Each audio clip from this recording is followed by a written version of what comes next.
చేతిలో సామాజిక అస్త్రం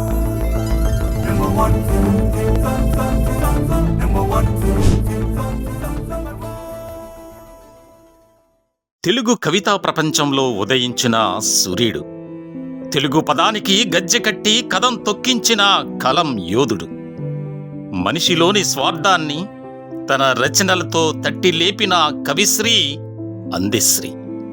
చదివింది శూన్యం, తెలుసుకున్నది అనన్యం. ఆయన మార్గం అనితర సాధ్యం.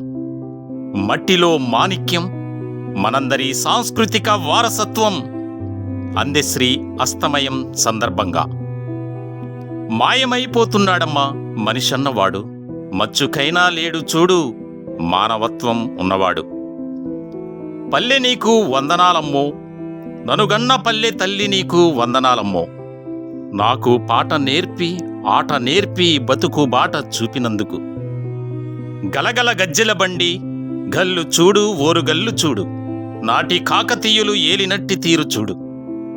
కొమ్మ చెక్కితే బొమ్మరా, కొలిసి మొక్కితే అమ్మరా, ఆదికే ఇది పాదురా కాదంటే ఏదీ లేదురా.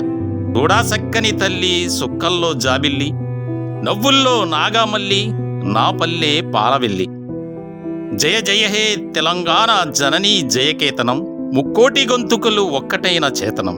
తరతరాల చరితగల తల్లి నీరాజనం. సామాన్యుడి బ్రతుకు చిత్రాన్ని, సగటు మనిషి వేదనను కళ్ళకు గట్టి కవితా ప్రపంచంలో వేకువ ఉదయం అందెశ్రీ. అందెశ్రీ అస్తమయం తెలుగు జాతికి తీరని లోటు. ప్రజాకవి అందెశ్రీకి నెంబర్ 1 న్యూస్ అర్పిస్తోంది ఘన నివాళులు. తెలుగు భాష ఉన్నంతకాలం, తెలుగు జాతి బ్రతికినంతకాలం మరణం లేని అమరజీవి అందెశ్రీ.